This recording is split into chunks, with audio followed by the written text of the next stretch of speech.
untuk menjawab. Okey, silakan YB, macam mana cara nak kalahkan BN ni? Baik, Assalamualaikum warahmatullahi taala wabarakatuh. Bismillahirrahmanirrahim. Alhamdulillahirabbil alamin.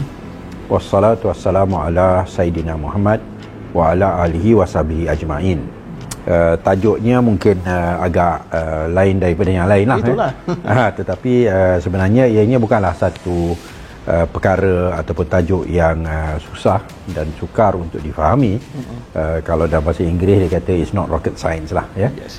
Dan kalau kita lihat pada pengalaman kita semasa PRU 14, memang apa yang telah dilakukan lebih kuranglah apa yang wajar dan harus kita lakukan untuk PRN Johor, sambil mengambil pengajaran daripada PRN Melaka, ya.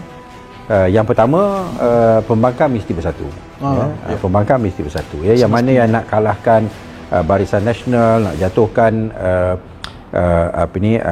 menghalang Datuk Seri Najib daripada kembali berkuasa dan sebagainya, semua yang mempunyai agenda yang sama, kita mesti tentukan bahawa undi yang menolak Barisan Nasional itu tidak berpecah, ya.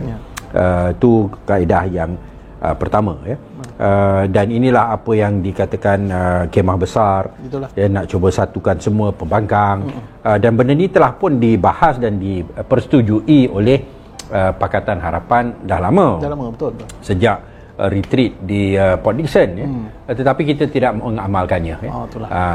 Khususnya untuk PRN Melaka, kita tak amalkannya, dan PRN Sarawak pun kita tak amalkannya. Ianya lebih malangnya sebagai retorik, cakap tapi tak serupa bikin, ya. Dan dalam soal ini yang cakap yang tak serupa bikin itu memanglah Allah mengutuk, ya. Maka memang padanlah kalau kita kalah, ya. Kerana kita cakap dan kita bincang, tapi kita tak laksanakan, ya. Sedangkan dalam mesyuarat kita semua setuju, ya. Dan seperti mana yang kita sering dengar, perintah Allah Subhanahu Wa Taala, fa iza azamta fatawakkal Allah, ya. Fa iza azamta fatawakkal Allah. Bila dah bermesyuarat dan bila kita dah buat satu keputusan, maka laksanakan keputusan itu dan tawakal kepada Allah Taala. Ya, tapi malangnya kita tak ada disiplin itulah, ya. Kita buat keputusan tapi kita tak laksana.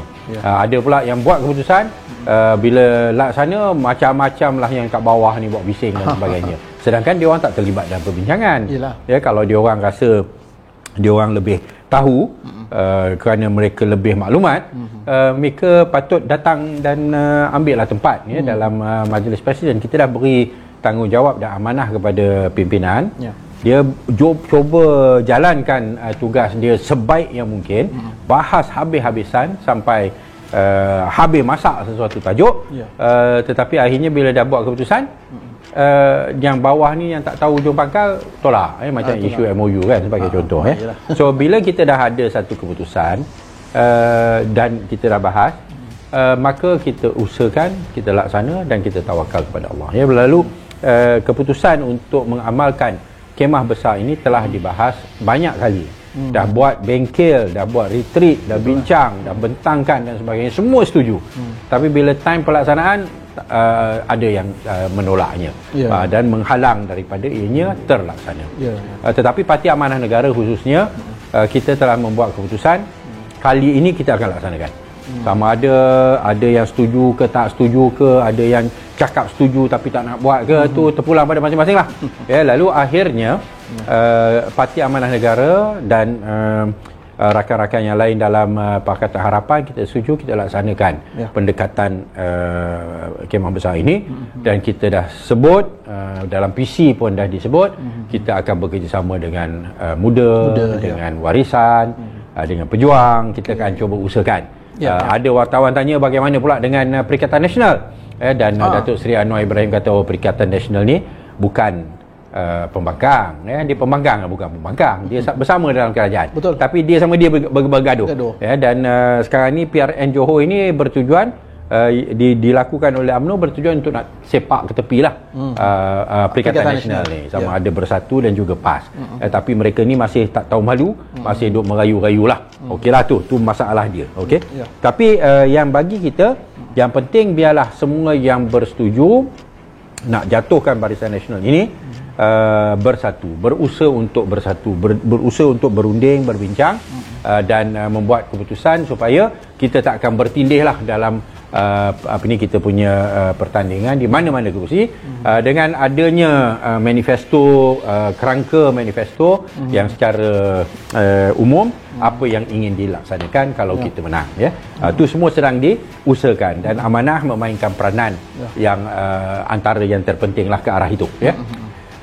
Yang kedua, kalau kita ikut pada apa yang telah berlaku di PRN Melaka, kita dapati bahawa undi untuk PH telah berkurangan. Ya, ini saya dah sebut dulu.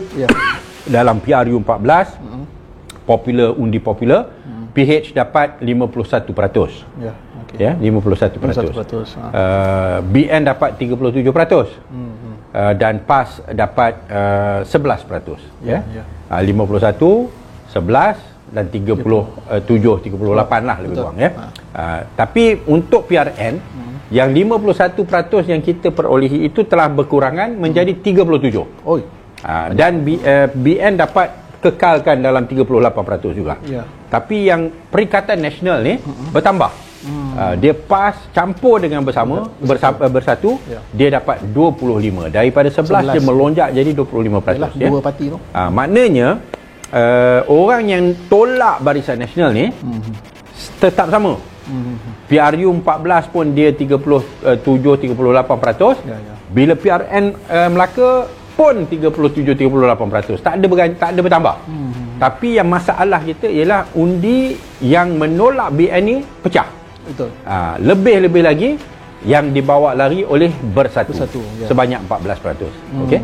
So jadilah PN tu jadi 25%, kita pula jadi 37%. Maka keputusan di Melaka adalah seperti mana yang kita tahu. Ya, kita nak elak benda ni. Betul. Ya. So kaedah yang kedua bagi saya, dan benda ni saya nak cakap khusus kepada Perikatan Nasional lah, khusus kepada bersatu lah. Ya. Sekarang ni kita nampak bagaimana mereka diperlekehkan, dipermainkan oleh UMNO, ya, PAS teruk dicaci, dihina dan sebagainya, ya.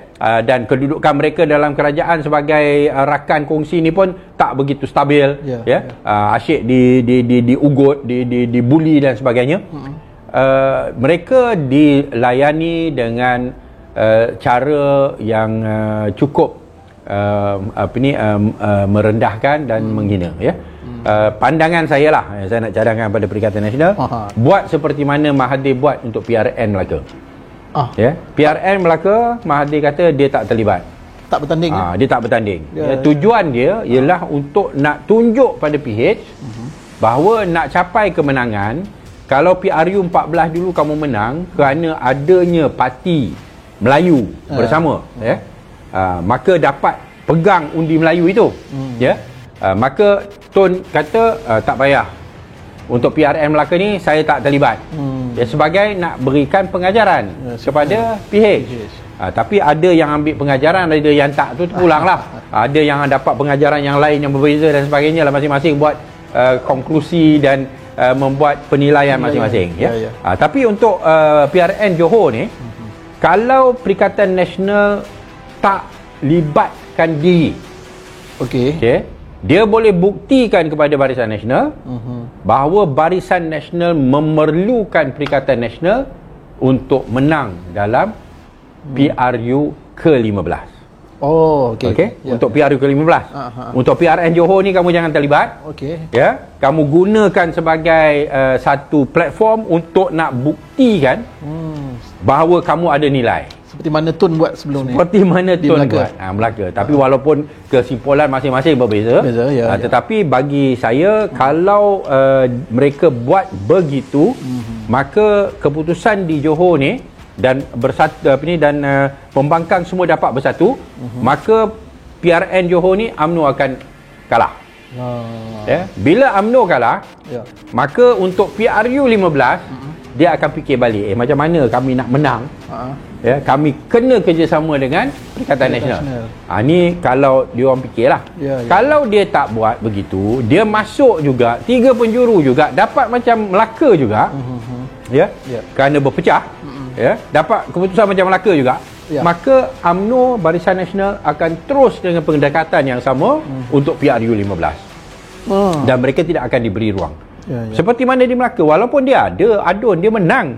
Dia 2-3 kursi kan, dua kursi ke.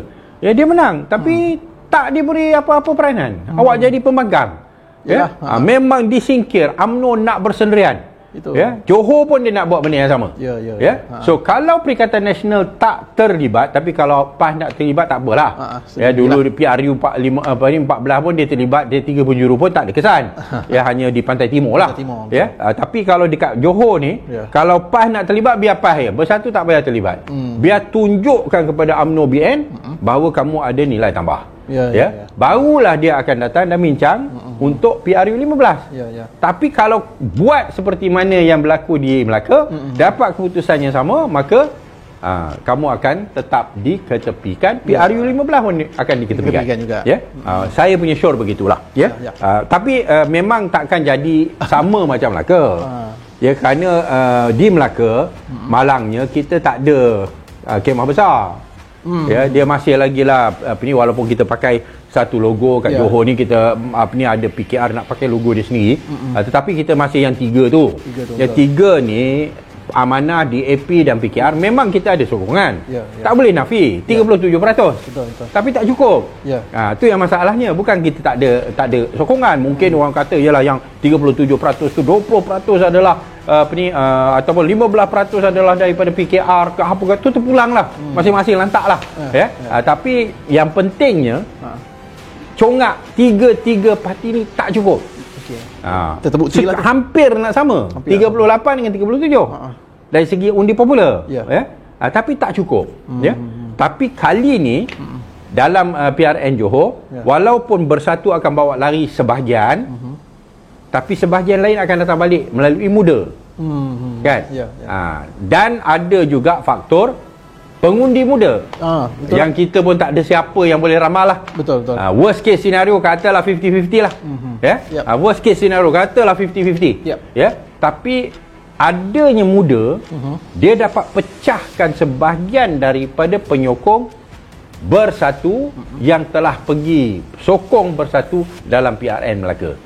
Maka mungkin yang lari 15% itu, ataupun 14% itu, mungkin jadi 8% saja yang lari, 7% datang balik.